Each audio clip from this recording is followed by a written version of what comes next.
इस कहानी की शुरुआत में एक रैट कुछ लोगों से बचकर भाग रहा होता है। वो अपनी पास का यूज करता है और उसके विंग्स लग जाते हैं जिससे वो उड़ने लगता है, लेकिन वो लोग उस पर अटैक करके उसे नीचे गिरा देते हैं। वो सभी लोग उसके पीछे इसलिए भाग रहे होते हैं क्योंकि उस रैट के पास कोई एंशिएंट स्टोन था। रैट खुद को बेबस समझने लगता है और एंशिएंट स्टोन और सबको खुद के साथ साथ डिस्ट्रॉय कर देता है, लेकिन जो पत्थर होता है वो कहीं पहाड़ी के नीचे जाकर गिर जाता है। अब कहानी में हमें एक लड़का लिनडोंग और उसके फादर लिंगशा दिखाए जाते हैं। लिंगशा एक बहादुर योद्धा हुआ करते थे जिन्होंने अपने लिंग परिवार का नाम रोशन करा था, लेकिन जब से उसकी फैमिली टूर्नामेंट में शिकस्त हुई थी तो लोग उसका मजाक बनाने लग गए। इस हार का असर सबसे ज्यादा लिंगडोंग पर पड़ा। सभी लोग उसे उसके फादर का मजाक बनाकर चिढ़ाते थे,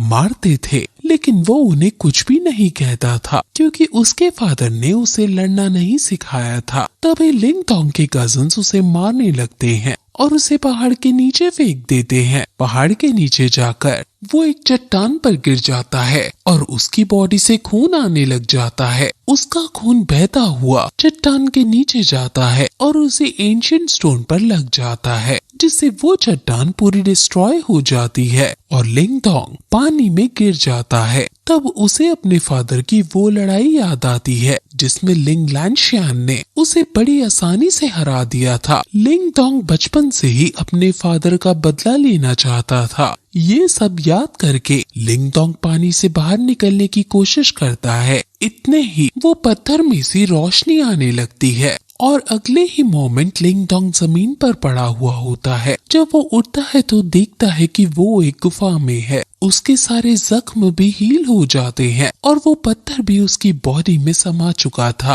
अब वो अपने घर चला जाता है और अपनी बहन किनतान से बातें करके सो जाता है। तब उसे सपना आता है कि वो पत्थर की दुनिया में जा चुका है और वहाँ उसकी शैडो उसे मार्शल आर्ट सिखाती है। वो एक ही सपने में लड़ना सीख जाता है। तभी एकदम उसकी आंख खुल जाती है और उसकी बहन को उसके कजिन्स छेड़ रहे होते हैं, तो वो भागा भागा वहाँ पहुँच जाता है। लिंगशान उस पर अटैक करता है तो लिंगडोंग खुद को अपने हाथ से डिफेंड कर लेता है। ये देखकर उसे यकीन हो जाता है कि वो पत्थर की पास रियल है और जो उसने सपने में मार्शल आर्ट सीखा वो भी रियल है। तभी वो दोनों फाइट करना शुरू कर देते हैं, पर वहाँ लिंगलोंग आकर उन दोनों की फाइट रुकवा देता है। वो लिंगशान का भाई होता है। वो भी बाकी सब की तरह उसका मजाक बनाता है और उसे कहता है कि वो फैमिली टूर्नामेंट में जीतकर उसकी बहन से शादी करेगा। इनकी ये बातें लिंगशायोन सुन लेता है और वो लिंगडोंग को मार्शल आर्ट सिखाने का फैसला करता है। तभी उसकी बहन किनतान की बॉडी से धुआं बाहर निकलने लगता है, जो उसकी बहन जो कि एक चिलिंग कोल्ड थी। फिर जैसे ही लिंगडोंग का हाथ किनतान पर टच होता है तो वो सारी चिलिंग कोल्ड उसमें ट्रांसफर हो जाती है, जिसे वो एक मोती की शेप में चेंज कर देता है और वो उसका एक नेकलेस बनाकर किनतान के गले में डाल देता है। लिंगडोंग फिर से अपनी तैयारी शुरू कर देता है। अब फैमिली टूर्नामेंट का दिन आ जाता है और इस टूर्नामेंट में लिंग फैमिली के यंग और ओल्ड मैन पार्टिसिपेट करते हैं। जो भी ये जीतेगा वो लिंग फैमिली का चैंपियन बन जाएगा। टूर्नामेंट शुरू हो जाता है और लिंग होंग अपने छोटे भाई के साथ फाइट कर रहा होता है और उसे हरा भी देता है। फिर किनतान उससे फाइट करने आती है लेकिन वो उसे भी हरा देता है। फिर वहाँ लिंगडोंग आकर उससे फाइट करता है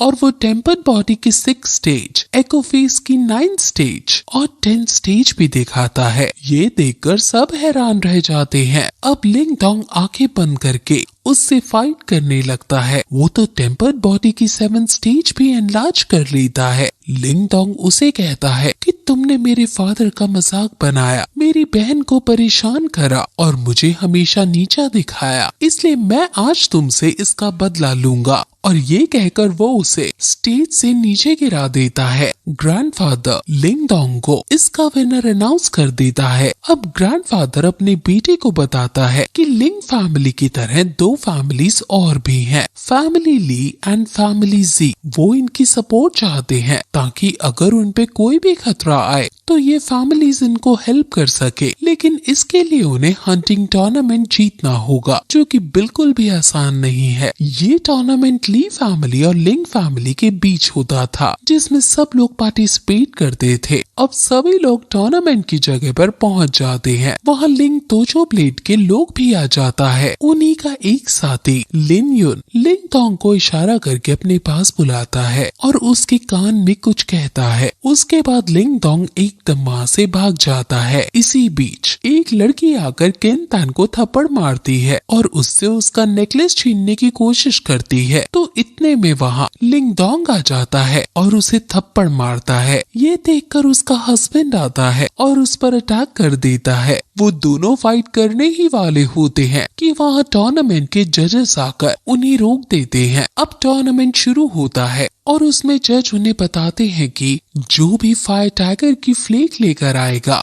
वो ये जीत जाएगा, और अगर फ्लेक ज्यादा हुई तो इसका फैसला 1-on-1 किया जाएगा। सभी फ्लेक को ढूंढने में लग जाते हैं। इतने ही लिंग तोंग के पास कुयू आता है और उसको अपने साथ शामिल होने का प्लान बनाता है। अगर वो एक साथ मिलकर फायर टाइगर पर हमला करते हैं तो वो आसानी से फ्लेक हासिल कर सकते हैं। कुयू का ये प्लान लिंग तोंग को पसंद आता है और वो उन्हें अपनी टीम में शामिल कर लेता है। फिर ये दोनों मिलकर ली फैमिली पर अटैक कर देते हैं। उनका ध्यान भटकाकर कुयू फायर टाइगर की पूंछ काट देता है और उस फ्लेक को हासिल कर लेता है। वो जैसे ही उस फ्लेक को लेकर जा रहा होता है तो लियो उसे जाल में पकड़ लेता है जो कि उसने टाइगर के लिए बिछाया था। वो उसे टाइगर की गुफा में फेंक देता है और फ्लेक अपने पास लेकर ग्रैंडफादर को जाकर दिखा देता है। फिर लिंग तोंग उसे बचाने के लिए गुफा में चला जाता है। वहाँ उन्हें फायर टाइगर सोया हुआ मिलता है। तभी एकदम कुयू की पॉकेट से एक तीर निकलकर टाइगर के पास गिर जाता है, जिससे वो उठ जाता है, लेकिन उसकी हालत बहुत खराब होती है और वो गिरकर मर जाता है। तभी वहाँ से टाइगर के 2 बच्चे निकल कर आते हैं, जिसे वो फायर टाइगर छुपा कर रखती है। लिंग तोंग और कुयू उन दोनों बच्चों को ग्रैंडफादर के पास ले जाते हैं। तीनों के पास ही फ्लेक होने की वजह से विनर बताना बहुत मुश्किल हो रहा था। कुयू काफी जख्मी हो चुका था, इसलिए वो फोरफीट कर लेता है। अब फैमिली लिंग और ली ही बची होती है। ली वो लिंग फैमिली को एक बेट के लिए बोलता है कि अगर वो जीत गए तो वो दोनों बच्चे उन्हें देने होंगे, और अगर वो हार गए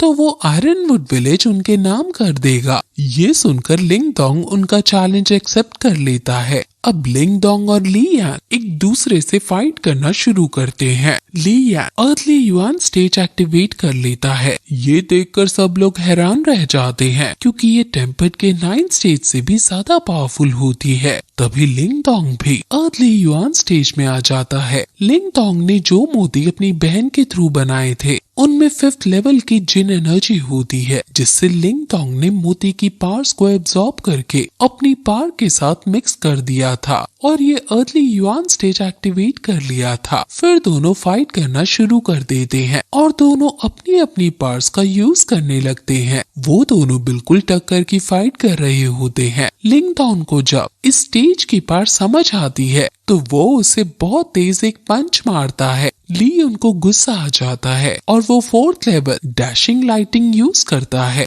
ये लेवल ली फैमिली का सबसे पावरफुल अटैक होता है। इसे वो अपने चैलेंजर्स को मारने के लिए यूज करते थे। लिंग फैमिली ये देखकर काफी परेशान होने लगती है और ग्रैंडफादर लिंग दोंग के बिहाफ पर जाने का सोचते हैं, लेकिन लिंग शान उन्हें मना कर देता है। तभी लिंग दोंग वंडर 8 सील को एक्टिवेट करता है। वो वंडर 8 की 2nd स्टेज का यूज करता है और ली उनकी 4th लेवल की डैशिंग लाइटिंग को डिस्ट्रॉय कर देता है और उसे हरा देता है। इसके बाद लिंग दोंग अपना ज्यादा वक्त फायर टाइगर के साथ स्पेंड करता है और उसे अपनी माँ जैसा बनाने के लिए तैयार करता है। वो उसका नाम शू यान रखता है। जब बेट लगती है कि ली फैमिली के हारने पर आयरन विलेज उन्हें मिलेगा तो वो उन्हें पूरा विलेज डिस्ट्रॉय करके दे देते हैं। इसी बीच शू यान को कुछ महसूस होता है और वो एक चट्टान पर जा पहुंचता है और उसे खोदना शुरू कर देता है। उसे खोदकर उसे वहाँ एक गुफा से मिलती है। दोनों वहाँ जाते हैं तो उन्हें चारों ओर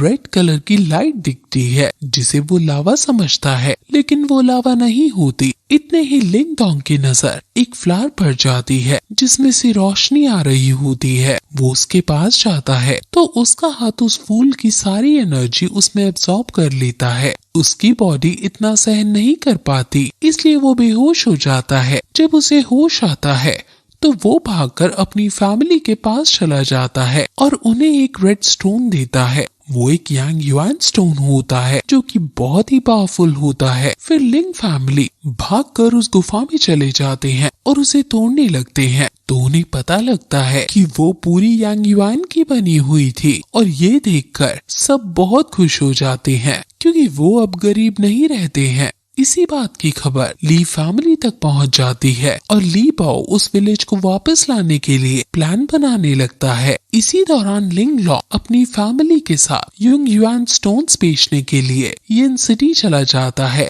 तब लिंग दोंग एक शॉप में जाता है जहाँ एक बुढ़ा आदमी बैठा होता है। वो लिंग दोंग के पार्स को देखकर हैरान रह जाता है। लिंग दोंग को वहाँ एक बैग पसंद आता है जो कि होता तो बहुत छोटा सा है, लेकिन उसमें समुद्र जितनी चीजें आ सकती हैं। वो उसे खरीद लेता है। फिर लिंग दोंग को एक अजीब सी एनर्जी उसकी ओर खींच रही होती है। वो जाकर देखता है तो वो एनर्जी एक छोटी सी लड़की में से आ रही होती है। वो उसे खरीदने ही वाला होता है कि इतने वहाँ एक लड़की जीयूवी वहाँ आ जाती है। वो भी उस लड़की को खरीदना चाहती थी। तभी लिंग दोंग उस लड़की के लिए ज्यादा कीमत देने को तैयार हो जाता है। तब जीयूवी के गार्ड्स उस पर अटैक करने लगते हैं तो उनकी तलवार हवा में ही रुक जाती है। ये वहाँ बैठे बुढ़े यिंग मास्टर कर रहे होते हैं। इस पार को सील सिंबल मास्टर या मेंटल पार कहते हैं। तब मास्टर लिंग लॉन्ग को ये पार सीखने के लिए कहते हैं, लेकिन वो मना कर देता है और वहाँ से जाने लगता है। इतने ही फिर वो उन्हें एक बुक देते हैं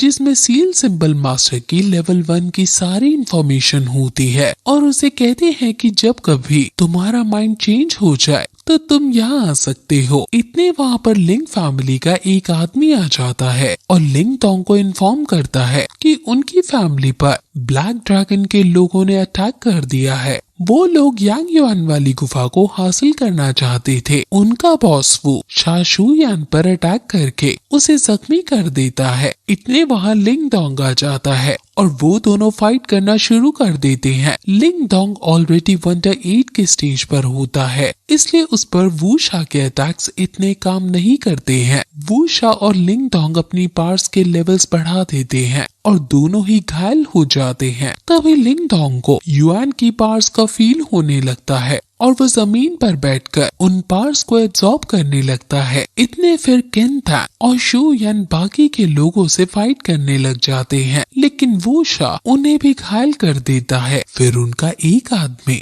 लिंग दोंग को जाकर चाकू मार देता है, लेकिन लिंग दोंग अपनी पार से उसे फेंक देता है। वो फिर अर्थली युआन की नेक्स्ट स्टेज एक्टिवेट कर लेता है और वूशा पर अटैक करके उसे मार देता है। वूशा के मरने की खबर ली फैमिली तक पहुंच जाती है और बाओ ये खबर सुनकर एकदम बौखला जाता है। फिर वो जीजिन के साथ मिलकर लिंग दोंग को मारने का प्लान बनाता है। तभी वहाँ पर रखा कप प्लेट टूट जाता है जो कि मेंटल पावर होती है। फिर लिंग दोंग भी अपनी मेंटल पावर स्ट्रॉन्ग करने लगता है उस बुक के सहारे जो उसे यांग सिटी में ग्रैंडफादर ने दी थी। दोंग उस पुरानी लड़की को भी रिसर्च करने लगता है जिस पर कुछ सिंबल्स बने होते हैं। तब वो अपनी मेंटल पावर से देखता है कि ग्रैंडफादर यांग मैन से 4 स्टार बॉल बनाते हैं। तभी वहाँ दोंग आ जाता है और फादर उसे पैक ऑफ कल्टीवेशन समझाते हैं जो कि मेंटल पावर की ही एक शाखा है। तभी वहाँ आकर उसका एक बेटा उसे बताता है कि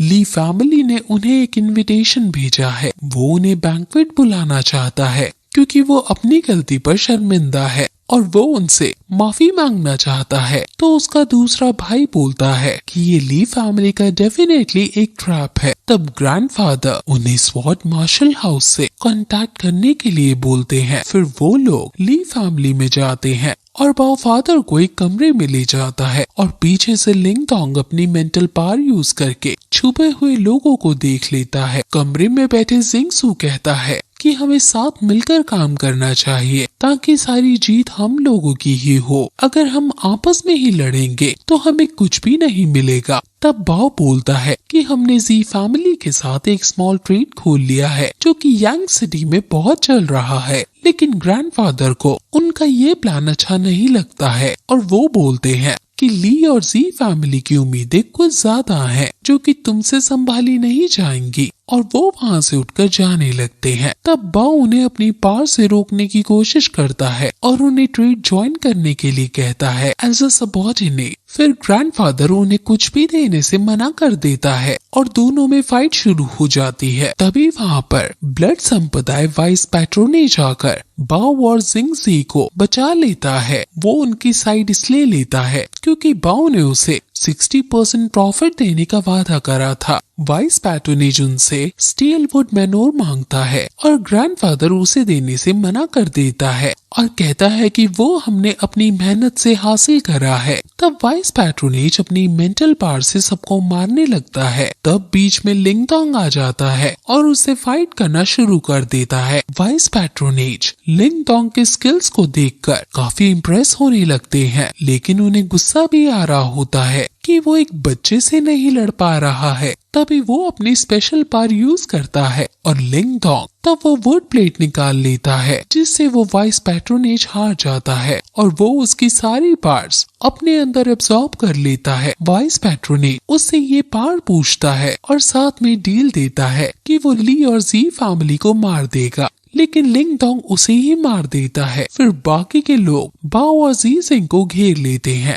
दूसरी ही ओर लिंगडोंग ज्यादा से ज्यादा ट्रेनिंग ले रहा था। उस टाइम उसे महसूस होता है कि स्टोन में कुछ गड़बड़ हो रही है। तभी बाहर से आवाज आती है कि ब्लड क्लॉथ संप्रदाय के लोग बाहर इकट्ठा हो गए हैं। वो बदला लेना चाहते हैं अपने वाइस पैट्रोनेज की मौत का, लेकिन ग्रैंडफादर उसे मना कर देता है। तब उसे गुस्सा आ जाता है और वो उन पर अटैक कर देता है। ग्रैंडफादर उससे हार जाते हैं। तभी वहाँ लिंगडोंग आ जाता है। वो दोनों फाइट शुरू कर देते हैं। तो ये तो को लिंगडोंग की स्किल्स काफी पसंद आने लगती हैं, क्योंकि लिंगडोंग उसके अटैक से सिर्फ बच रहा होता था। तब लिंगडोंग उसके आगे शर्त रखता है कि तुम 3 महीने बाद आकर मुझसे फाइट करना। अगर वो जीते तो लिंग फैमिली उनके सेवक बन जाएंगे, और अगर लिंग फैमिली जीती तो वो वाइस पैट्रोनेज के मसले को भूल जाएंगे। फिर ये तो कहता है कि 3 महीने बाद क्यों, इसमें मेरा क्या फायदा होगा। इतना सुनकर लिंगडोंग अपने फायर टाइगर से उन लोगों पर हमला कर देता है। फायर टाइगर के वार से वो लोग डर जाते हैं।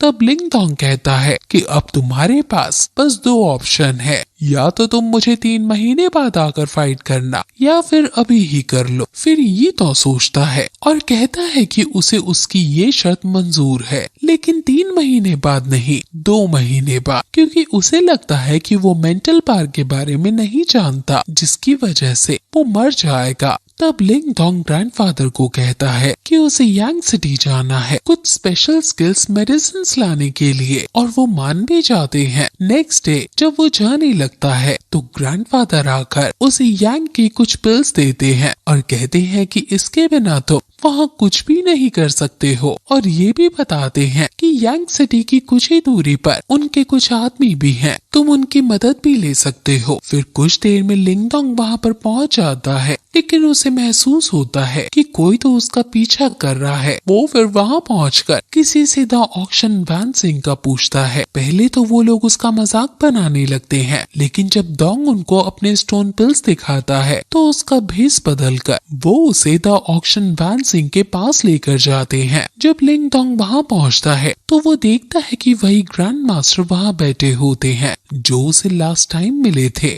और साथ में ही उनके ज़ैंग युई और मैनेजर ज़ुआन ज़ू बैठी हुई है। फिर वहाँ पर फर्स्ट ऑक्शन के लिए अनाउंस किया जाता है, जो कि seal of grand master Fang Fu, जो कि एक तलवार होती है। उसके बाद लिंगडोंग यांग युआन की पिल्स को हाईएस्ट प्राइस में परचेज कर लेता है। ग्रैंड मास्टर और जिंग युई उसकी पास को फील कर सकते थे, और ग्रैंड मास्टर बोले कि लिंग सोंग तो पहले से ही एक पावरफुल मैन है और वो एक सील सिंबल मास्टर भी है। तब जिंग युई उनसे पूछती है कि क्या लिंगडोंग निवान प्लेस के बारे में जानता है। तब मास्टर कहते हैं कि डोंग ने बहुत ही कम टाइम में मेंटल पावर का यूज करना सीख लिया है। तब ज़ुआनज़ू भी उसकी तारीफ करने लग जाती है। तभी लिंग डोंग ज़ुआनज़ू से ग्रैंड मास्टर के बारे में पूछता है। तब वो उसे उनके पास लेकर जाती है। लिंग डोंग मास्टर से पूछता है कि ये 3 फोर्सेस क्या हैं? तो वो बताते हैं कि Yang city, lord manor, thousand of coal association and blood wolf gang Yang city की 3 बड़ी फोर्सेस हैं। जब ग्रैंड मास्टर लिंग डोंग से डेस्टिनी सिंबल को रिफाइन करने के लिए पूछते हैं तो लिंग डोंग उन्हें बताता है कि उसने तो पहले से ही डेस्टिनी सिंबल को रिफाइन कर दिया था, जो कि उसने उन्हों की दी बुक की हेल्प से करा था। मास्टर उसकी बातें सुनकर हैरान रह जाते हैं। फिर लिंग डोंग उन्हें थैंक्स करता है। तब मास्टर उन्हें बताते हैं कि ये तो बस एक बेस है, तुम तो अब ट्रू मेंटल पावर का यूज कर सकते हो, जो कि 3 टाइप की है, destiny symbol, destiny soul symbol and destiny heaven symbol. तब लिंग डोंग उन्हें बताता है कि लिंग फैमिली मुसीबत में है। तब ज़ुआनज़ू बताती है कि वो 2 जासूस तुम्हारे ही पीछे आ रहे थे। ये सुनकर लिंग डोंग चौंक जाता है और उसे सेलेशियल दान पूल का बताती है। वो एक ऐसी जगह होती है जहाँ ये नौरिया दोनों ऊर्जा है। अगर लिंग डोंग वो ऊर्जा अपने अंदर एब्जॉर्ब कर लेगा तो वो यान द वेंज को हासिल कर सकता है, जो कि 6 स्टार वाली होती है, पर वो ब्लड क्लॉथ के नाम से चुप हो जाती है। तब लिंग डोंग उसे बताता है कि ब्लड क्लॉथ का लिंग फैमिली के साथ केसेस हैं, उसे जल्द से जल्द अपनी पास को बढ़ाना होगा। तब वो उसे मॉनेटरी पावर देने के लिए रेडी हो जाती है। फिर डोंग भी सेलेशियल दान पूल के लिए रेडी हो जाता है। नाइट में डोंग को पता चलता है कि उसकी स्टोन्स पावर काम नहीं कर रही हैं। फिर वो अपनी मेंटल पावर से पता लगाने की कोशिश करता है। उसका पता लगाने के लिए डोंग अपनी पावर्स का यूज करता है। फिर वहाँ पर वही रैट दिखाई देती है जो स्टार्टिंग में दिखाई दी थी। लिंग डोंग चौंक जाता है कि वो बोल भी सकता है। तब वो रैट आकर उसे बताता है कि उसी की वजह से वो आज इतना पावरफुल है और उस फ्लावर को भी एब्सॉर्ब करके वो आज इतना पावरफुल बन गया है। तब डोंग उसे बताता है कि स्टोन की पावर धीरे धीरे खत्म होती जा रही है। तो रैट उसे सेलेशियल दान पूल का बोलता है और बताता है कि वो भी पहले बहुत स्ट्रॉन्ग होता था, लेकिन उस स्टोन के मिलने के बाद उसे मौत के घाट उतार दिया गया था। फिर जब वो रैट वहाँ से जाने लगता है तो डोंग उसे रोककर पूछता है कि स्टोन का राज क्या है, वरना मैं तुम्हें मार दूंगा। तब रैट कहता है कि उसे फायर फ्लास्क से स्पिरिचुअल मेडिसिन चाहिए, स्पिरिचुअल डेमन्स के लिए। फिर डोंग उसे कहता है कि अगर वो उसे स्ट्रॉन्ग बनाने में उसकी हेल्प करेगा तो वो उसे फ्लावर ला के देगा। तब रैट उसे अपने साथ लेकर जाता है और मेंटल पावर का ट्राई करने के लिए बोलता है। जैसे ही लिंग डोंग मेंटल पावर का ट्राई करता है तो वो रैट गायब हो जाता है और उसके सामने कुछ स्पेसशिप जैसा आ जाता है। तो एकदम वो रैट आकर उसे बताता है कि ये एक स्पिरिचुअल ग्राइंडर है, ये तुम्हारे मेंटल पावर को क्रश करके उसे रिकवर करने में उसकी हेल्प करेगा। लिंग डोंग बिना कुछ सोचे समझे उस ग्राइंडर में कूद जाता है। रैट वहाँ बैठा एंजॉय भी कर रहा होता है और ये नोटिस भी करता है कि ये कितनी बार ग्राइंड हुआ है। वो टोटल 10 बार ग्राइंड होकर आ जाता है और वो बहुत ही पावरफुल हो जाता है। ये देखकर रैट हैरान रह जाता है और वो उसे आराम करने के लिए बोलता है। साथ ही वो उसे बताता है कि जो पार्ट उसने एब्सॉर्ब करी है उसका नाम शार्प स्नेल वेव है। दूसरी ही तरफ डोंग एक रूम में खुद से ही बातें कर रहा होता है और उस रैट के बारे में कुछ गलत बोल देता है। तभी उसे वहाँ एक आवाज आती है, call me fangs you boy. Dong चौंक जाता है क्योंकि उस रूम में कोई भी नहीं होता है। फिर डोंग किसी दूसरे चेम्बर में चला जाता है जहाँ पर पहले से ही कुछ लोग। तब वहाँ ज़ुआनज़ू उसके पास जाकर उसे प्रेसिडेंट जिया के बारे में बताती है और कहती है कि ये लड़ाई का चेम्बर ऑफ वुडन मोजी के बीच में है और उसे का चेम्बर के प्रेसिडेंट से भी मिलवाती है जो हाइट में छोटा है और नाम उसका शवन होता है। अब बैटल शुरू हो जाती है और सबसे पहले वुमेन फाइट स्टार्ट होती है जिसमें जी जीत जाती है। सेकेंड राउंड में का चेम्बर का बंदा हार जाता है। लास्ट राउंड लिंग डोंग जाता है। सब लोग उनकी फाइट देखकर हैरान हो जाते हैं। फाइट बिल्कुल बराबरी की होती है। आखिर में मोजी का बंदा ट्रू पावर यूज कर लेता है, लेकिन लिंग डोंग उसके हर पावर का जवाब देता है। लास्ट में Dong divine power rolling wave का यूज करके उसे हरा देता है। तब यूई शैन कहता है कि फाइट अभी खत्म नहीं हुई है और वैसे भी ये तुम्हारी टीम से नहीं है। ये बोलकर वहाँ से चला जाता है। डील के मुताबिक अब जिया उसे सेलेशियल दान पूल में लेकर चली जाती है। वहाँ पूल में जाकर वो एनर्जी वेव को एब्जॉर्ब करना शुरू कर देता है।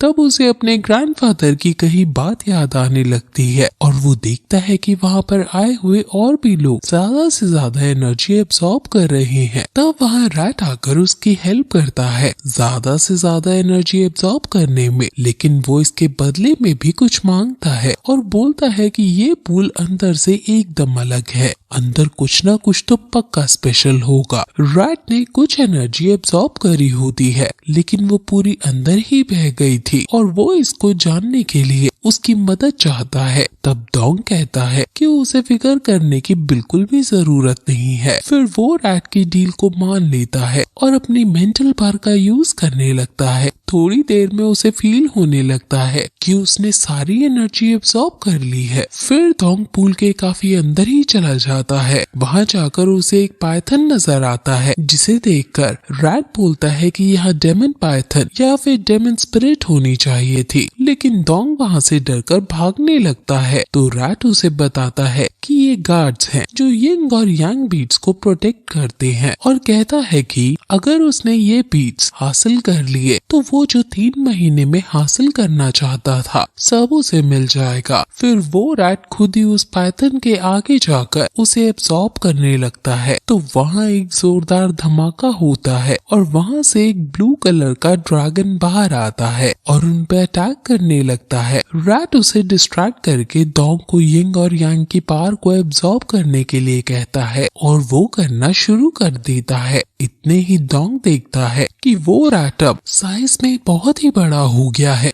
वो ड्रैगन को अपने अंदर एब्सॉर्ब करके और अपनी असली रूप में वापस आके डोंग के हाथ में समा जाता है और ये भी कहकर जाता है कि यिंग और यांग बीट्स को अपने साथ लेकर जाना। फिर नेक्स्ट फेज में लिंग डोंग एक चेम्बर में कुछ लोगों के साथ बैठा होता है। वहाँ बैठा प्रेसिडेंट उससे कुछ पूछता है तो वो बताता है कि वो उसका बस एब्सॉर्बिंग मेथड था। तब जुआनजू बोलती है कि उसे लिंग होंग ने बताया था कि उसे ब्लड पाइथन संप्रदाय के साथ कुछ प्रॉब्लम है। आखिर ऐसा क्यों? तो लिंग डोंग उन्हें वी डोंग के बारे में बताता है जिसे सुन के जियू शॉक हो जाती है और जब प्रेसिडेंट उससे पूछता है तो वो बताता है कि उसने ब्लड क्लॉथ के संप्रदाय के एक आदमी को मार दिया था। तब प्रेसिडेंट और जुआनजू उसकी हेल्प करने के लिए उसे कहते हैं। वो कहता है कि वो उन्हें फाइनल तक पूरा सपोर्ट देंगे जितनी की तुम्हें जरूरत होगी। तो डोंग बोलता है कि उसे मास्टर पावर की इंफॉर्मेशन चाहिए ताकि वो वी डोंग से फाइट कर सके। तभी जुआनजू उसे एक बुक देती है और कहती है कि इसमें वो सब कुछ है जो तुम जानना चाहते हो। डोंग उसे थैंक्स करता है तो वो उसके पास आकर कान में कहती है जस्ट कॉल मी सिस्टर वेजिटेरियन। ये सुनकर वहाँ बैठे सब लोग हंसने लगते हैं। तभी एक तरफ डोंग एनर्जी एब्सॉर्ब करने में लगा होता है और दूसरी तरफ उसकी बहन उसे बहुत मिस कर रही होती है। तभी डोंग जू जुआन के पास जाता है और उसे कहता है कि अगर कोई ऐसी बात है जो उसे हेल्प करे फाइट करने में तो वो बता दे। तभी जुआनजू एक गेट खोलती है जहाँ से उसकी बहन भागती हुई आती है और उसे गले लग जाती है। डोंग उसे देखकर बहुत खुश हो जाता है। तभी डोंग देखता है कि वहाँ उसके फादर और ग्रैंडफादर भी आए हुए हैं। ग्रैंडफादर उसे बताते हैं कि वो लोग काफी दिनों से वही आए हुए हैं लेकिन वो उसकी प्रैक्टिस में परेशान नहीं करना चाहते थे इसलिए उसके सामने नहीं आए। ग्रैंडफादर कहती है कि डोंग अगर तुम चाहते हो तो हम ये मैच छोड़ सकते हैं, तब तुम फिक्र मत करो, हम सब संभाल लेंगे। तब लिंग डोंग उसके जवाब में कहता है कि ऐसी बात नहीं है, अगर मुझे कुछ हो जाता है तो आप सिर्फ यूलिन को अपने साथ घर ले जाना, क्योंकि डॉन में बिल्कुल भी मर्सी नाम की चीज नहीं थी। तभी अचानक ग्रैंडफादर ने डोंग पर हमला कर दिया। उसके जवाब में डोंग ने भी अपनी बार लगाई। उसकी बात देख के वो तीनों बहुत खुश थे। दोनों ग्राउंड में आमने सामने होते हैं और वी डोंग चारों तरफ एक शील्ड बना देता है ताकि वो यहाँ से भाग न सके। लिंग डोंग उसके हर एक वॉर को पहले एनालाइज कर रहा था। वी डोंग को सब लोग पसंद करते थे क्योंकि वो काफी पावरफुल होता था। सब उसके नाम की ही हूटिंग करने लगे, लिंग दोंग उसके हर एक वार का जवाब दे रहा था। ये देखकर वुई तोंग का एक आदमी दोंग की बहन को अपने कब्जे में कर लेता है। ये देखकर लिंग दोंग डिस्ट्रैक्ट हो गया था और वो जमीन पर गिर जाता है। ये देखकर वहाँ के लोग चौंक जाते हैं और लिंग दोंग भी सोच में पड़ जाता है कि वो अब क्या करे। अगर वो वी तोंग को मार दे तो वो उसकी बहन को मार देगा। तभी लिंग दोंग उसे कहता है कि तुम्हारी दुश्मनी मुझसे है, मेरे परिवार को बीच में क्यों घुसा रहे हो। फिर वो उसे नाली का कीड़ा बोलता है। इसे देखकर प्रेसिडेंट और जुआनसू भी टेंशन में आ जाते हैं। तभी ग्रैंडफादर बोलते हैं कि जस्ट वेट एंड वॉच लिंग फैमिली। तभी वी तोंग अपनी पूरी ताकत से दोंग पे हमला कर देता है। इससे दोंग जमीन पर गिर जाता है